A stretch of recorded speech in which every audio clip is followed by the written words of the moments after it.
Hello दोस्तों, इन्फोसिस के quarter four के रिजल्ट्स आए हैं और शेयर प्राइस रिजल्ट्स आने के बाद शेयर प्राइस नीचे गिरा है। तो यहां पर क्या हो रहा है जो इन्वेस्टर्स को जानना चाहिए उसके बारे में हम बात करने वाले हैं। रिजल्ट्स के बाद लेटेस्ट शेयर टारगेट्स दिए हैं लीडिंग ब्रोकरेजेस ने, उसके बारे में हम डिस्कस करेंगे। और यहां पर इन्वेस्टर्स की जो लॉन्ग टर्म इन्वेस्टर्स हैं वहां पर उनकी क्या रणनीति हो सकती है उसके बारे में डिस्कस करेंगे दोस्तों। लेकिन सबसे पहले शेयर प्राइस के बारे में डिस्कस करेंगे। लंबा वीकेंड था, लंबा वीकेंड के टाइम में हमने देखा था इन्फोसिस का रिजल्ट्स आया था और 1748 के आसपास शेयर प्राइस बंद हुआ था।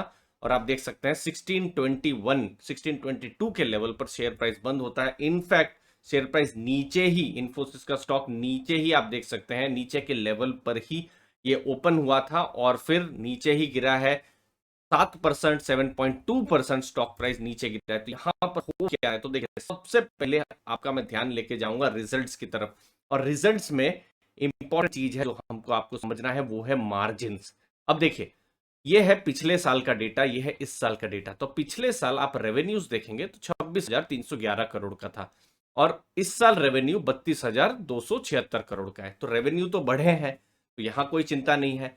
तो रेवेन्यू बढ़े हैं और उसके बाद जो ऑपरेटिंग प्रॉफिट्स जो है, ऑपरेटिंग प्रॉफिट जो भी खर्चा इंपॉर्टेंट चला गया है, टैक्सेस को छोड़कर जो भी इंपॉर्टेंट खर्चे जो है उसको अगर माइनस कर दिया जाए तो 6,440 करोड़ का ये आप कह सकते हैं ऑपरेटिंग प्रॉफिट है। और इस बार भी इनफैक्ट आप देख सकते हैं ऑपरेटिंग प्रॉफिट भी बढ़ा है 6,956 करोड़।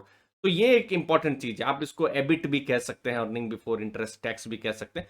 लेकिन पिछली बार जो मार्जिन्स थे वो थे 24.5% और इस बार जो मार्जिन्स है वो है 21.5%। तो कहीं ना कहीं मार्जिन में कंप्रेशन आया है। तो जो एट्रिशन है वो एक रीजन हो सकता है। फिर जो भी बिजनेस है वहां पर जो मार्जिन्स होते हैं तो वो कहीं ना कहीं कंप्रेस कर गए हैं। इनफैक्ट आप दिसंबर का डेटा के साथ कंपेयर कर सकते हैं तो दिसंबर में भी 23.5% का मार्जिन था। दिसंबर में इनफैक्ट कम हुआ था, अभी आप देख सकते हैं और कम हुआ है, मतलब 2% या 200 बेसिस पॉइंट ये कम हुआ है, आप देख सकते हैं। तो ये मार्जिन का कम होना कहीं ना कहीं ये बता रहा है कि जो है बिजनेस तो है ही फ्यूचर में, लेकिन कहीं ना कहीं मार्जिन को लेकर प्रेशर है। और देखिए ये इन्फोसिस तक ही अभी चीजें जुड़ी हुई नहीं है, अब दूसरी भी बहुत सारी जो कंपनियां हैं मिड कैप आईटी कंपनियों में वही डर लग रहा है और इसीलिए आपने वहां पर भी एक बड़ा फॉल आता हुआ आपको देखने को मिल रहा है, क्योंकि पूरे आईटी सेक्टर में ही कहीं ना कहीं ये मार्जिन को लेकर प्रेशर की उम्मीद है कि वो कम होगा। अब देखिए इंप्लॉय मैट्रिक्स और ये डेटा तो मैं बिल्कुल भी समझ नहीं पा रहा हूं। अब देखिए मार्च पिछले साल में लगभग 11% का एट्रिशन था और इस बार लगभग 28% का एट्रिशन।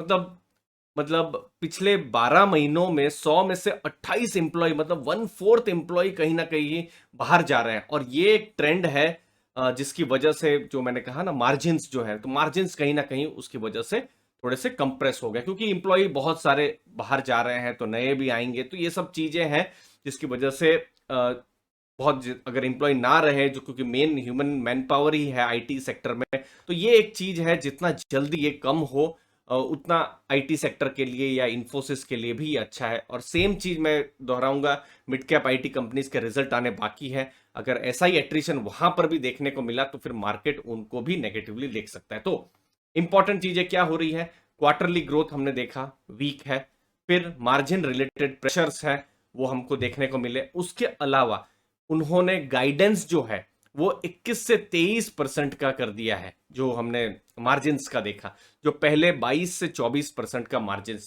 का गाइडेंस था। तो अब इन्फोसिस को भी शायद नहीं लग रहा है कि बहुत हाई उनको मार्जिन्स मिलेंगे, तो मार्जिन्स का भी उन्होंने गाइडेंस कम कर दिया हुआ है। फिर अब ट्रैवल्स भी ओपन हो रहे हैं, ऑन साइट भी बहुत शुरू हो जाएगा, तो वो सब जो है एक्सपेंसेस या खर्चे वो भी बढ़ जाएंगे कंपनी के लिए। जो वेज रिवीजन भी हो सकता है, तो हाई ऑन साइट या ऑफ साइट जो भी है वेज रिवीजन की भी बात है। तो एज एन एम्प्लॉय तो बहुत अच्छी बात है, इसमें तो कोई दो राय नहीं है। लेकिन कंपनी के जो मार्जिन है उस पर प्रेशर पड़ जाएगा, और जो एट्रिशन का जो डेटा मैंने आपको दिखाया तो वो सब तो है ही। तो ये सब कुछ इंपॉर्टेंट चीजें हैं जो बिल्कुल आपको ध्यान में रखनी है। लेकिन एक और चीज मैं आपको ध्यान में रखूं और वो है वैल्यूएशंस, जो हमको आपको समझना है। ये मैं ट्रेड ब्रेन के पोर्टल में मैं गया हूं और आपको मैं यहाँ पर वैल्यूएशंस का जो डेटा है इन्फोसिस का, वो आपको दिखाता हूं। ये है PE ratio, price earning ratio.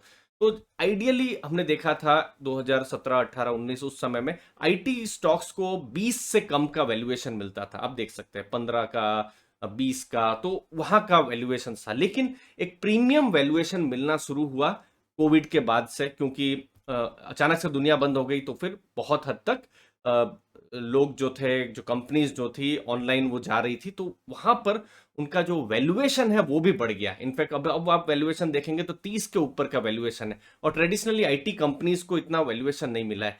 तो ये भी एक रीजन है कि हमको कहीं ना कहीं जब भी हम किसी स्टॉक को एनालाइज करते हैं तो वैल्यूएशन को भी ध्यान में रखना है। तो वैल्यूएशंस के ऊपर एक सेपरेट चैप्टर भी मैंने जो फ्री कोर्स जो है बिगनर्स के लिए वहां पर लिया हुआ है फिनग्रेड एकेडमी में, तो वो भी आप चेक कर सकते हैं, ताकि हम वैल्यूएशन को भी रिस्पेक्ट करें। कंपनियां बहुत अच्छी हो सकती है, लेकिन वैल्यूएशन महंगा हो तो शायद खरीदने के लिए थोड़ा तकलीफ हो सकती है, थोड़ा खरीदने के लिए हमको महंगा जो है प्राइस देना पड़ सकता है। तो उसको आप डिस्क्रिप्शन बॉक्स में आप देख सकते हैं, आप उस फ्री कोर्स को एक्सप्लोर कर सकते हैं। अब रिजल्ट्स के बाद टारगेट प्राइस क्या है, एस्टिमेट्स क्या कट हुए हैं, आप देख सकते हैं। आईसीआईसीआई सिक्योरिटीज ने 1570 के टारगेट दिए हुए हैं, और अभी के जो कुछ डेटा थे वो मैंने आईसीआईसीआई सिक्योरिटीज की रिपोर्ट से ही लिए थे। मॉर्गन स्टैनली ने टारगेट को कट किया है 2050 से 1970। जेपी मॉर्गन ने 2200 अभी टारगेट किया है 2300 के टारगेट से। जेफरीज ने 2135 का टारगेट उन्होंने पहले दिया था, जो अब 2050 का टारगेट कर दिया है। सीएलएसए ने 2160 के टारगेट से 2050 का टारगेट दिया है।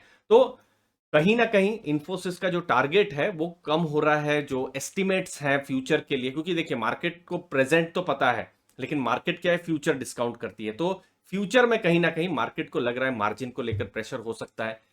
वैल्यूएशंस जो हमने देखा, एक प्रीमियम वैल्यूएशन मिल रहा था, शायद वो अब इंफोसिस जो है वो वैल्यूएशंस अब उनको मिलेगा या नहीं, उसको लेकर कुछ क्वेश्चन मार्क हो गए हैं। और ये इंफोसिस तक बात नहीं है दोस्तों, ये तो इंफोसिस तो बहुत ही स्ट्रांग कंपनी है, लेकिन बहुत सारी मिड कैप आईटी कंपनीज को भी अगर ऐसा प्रेशर देखने को मिल सकता है, तो वो चीज को आपको ध्यान में रखना है। और एट द एंड सब कुछ डिपेंड करता है लॉन्ग टर्म या शॉर्ट टर्म आप इन्वेस्टर हैं। अगर आप शॉर्ट टर्म इन्वेस्टर्स हैं तो फिर तो बिल्कुल यहाँ पर ऊपर नीचे शेकी होने ही वाला है, हुआ भी है। लेकिन एक लॉन्ग टर्म इन्वेस्टर को अगर एक अच्छा खासा यहाँ पर स्टॉक प्राइस अगर गिर जाता है तो, और वैल्यूएशन भी नीचे हो जाता है, तो कहीं ना कहीं उनको अपॉर्चुनिटी बिल्कुल मिल सकती है। क्योंकि पुरानी कंपनियों में एक एक सबसे बड़ा एडवांटेज ये होता है कि हमको उनकी हिस्ट्री पता रहती है, और लॉन्ग हिस्ट्री पता होती है तो हमको पता होता है कि वो एक प्रूवन विनर है। और इन्फोसिस प्रूवन विनर रहा है पिछले 3 दशकों से, इनफैक्ट उससे ज्यादा समय से। लेकिन क्या इस बार भी क्या वो प्रूवन विनर रहेगा? तो आप जरूर बताइए कि आप इन्फोसिस को as a long term stock सोच रहे हैं, आप अपॉर्चुनिटी सोच रहे हैं स्टॉक प्राइस गिरे, या फिर आप ऐसा सोच रहे हैं कि स्टॉक प्राइस गिरे और आप पैनिक हो जाएंगे। जरूर बताइएगा कमेंट सेक्शन में। बट फिलहाल टारगेट प्राइस कट हुए हैं, जो बिल्कुल समझ में आ रहा है। मार्जिन का प्रेशर है वो बिल्कुल शॉर्ट टर्म में जो है पेन जो है वो बिल्कुल दिख रहा है। धन्यवाद आपके टाइम के लिए। थैंक यू वेरी मच दोस्तों।